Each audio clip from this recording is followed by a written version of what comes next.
It's Tuesday, March 1st, 2016, and here are the stories we're covering this week.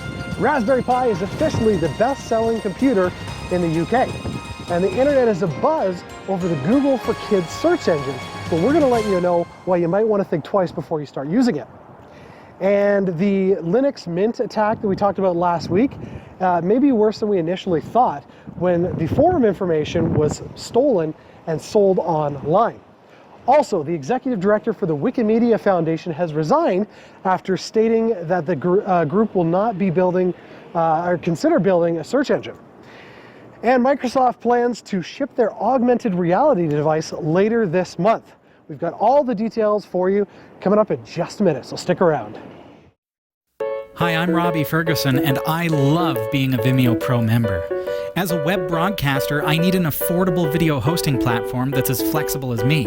A Pro membership lets you upload up to 20 gigabytes of HD video each and every week with no additional bandwidth restrictions.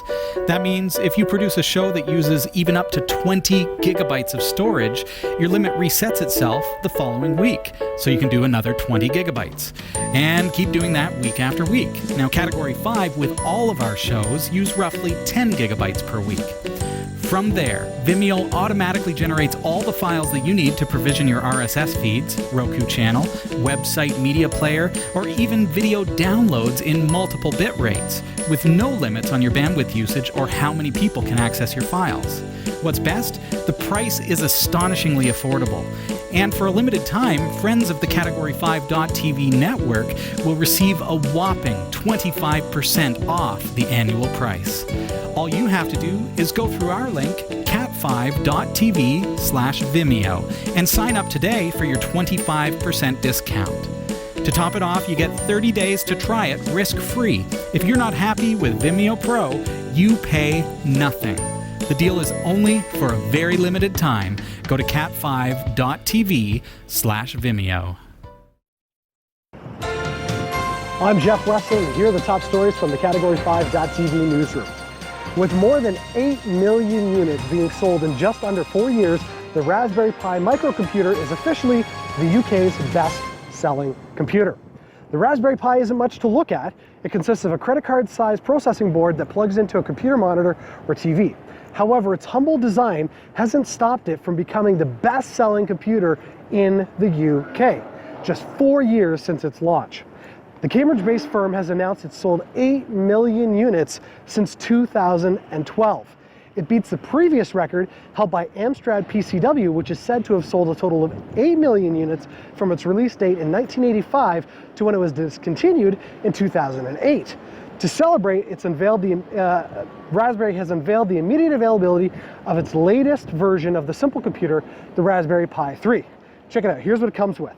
A 1.2 gigahertz 64-bit quad ARM Cortex A53 CPU. Say that 10 times real fast. Anyway, that is said to be 10 times as powerful as the original Raspberry Pi. It also has Wi-Fi and Bluetooth. Now get this, the Raspberry Pi is now on sale for just $35, making it the same price as the existing Raspberry Pi 2. So, if you're looking for another Raspberry Pi, pick it up. And if you're hungry, this isn't the Raspberry Pi for you. Okay, a new website called Kiddle.co has launched, and it's promising a child-friendly search engine for kids browsing the internet. But the new tool appears to have caused some confusion and concern among users. A number of news outlets has reported a search engine is the official Google spin-off looking to cater to young internet users. Parents have also welcomed the creation of the search engine under the impression that it's Google for Kids. One of the things we've been seeing going around Facebook and Twitter says that Google's new search engine for kids means no more finding twerking videos by mistake. Thank goodness for that.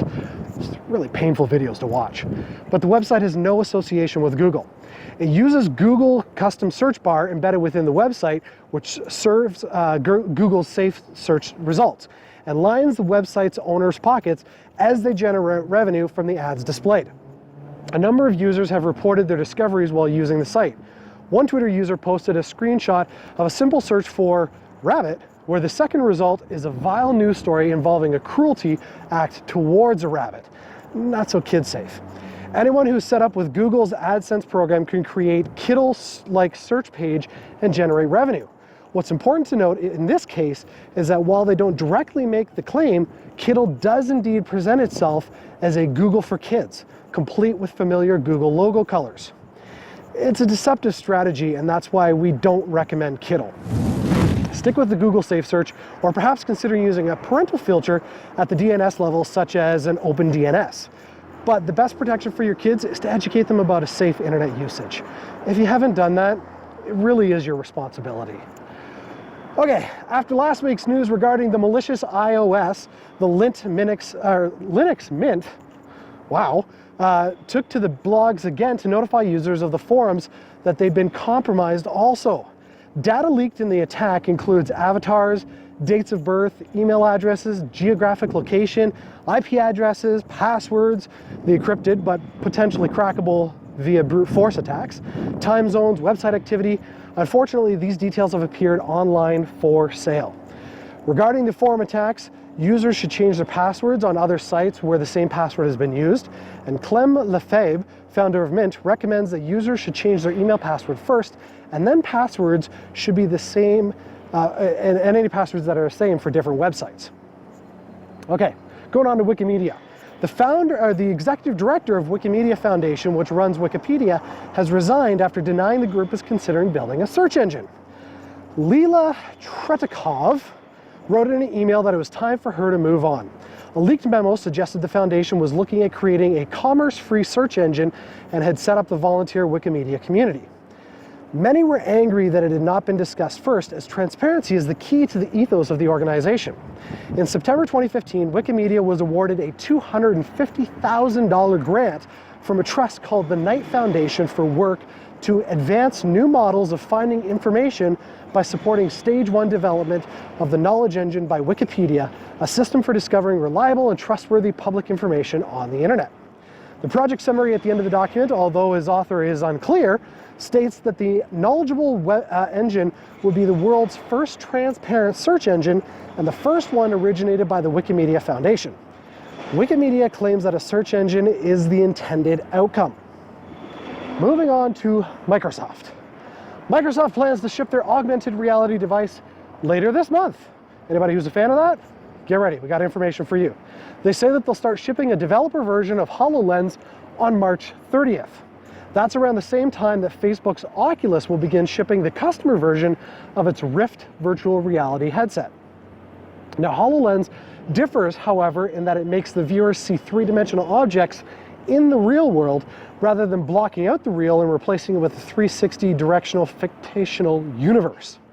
The HoloLens operates on Windows 10 and, unlike the Rift, requires no tethering to separate the computer.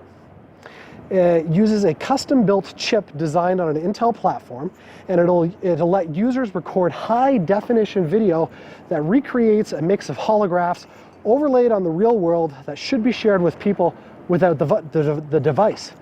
Rift costs $600, and the developer HoloLens units would cost $3,000. I don't know about you, I don't have that much money.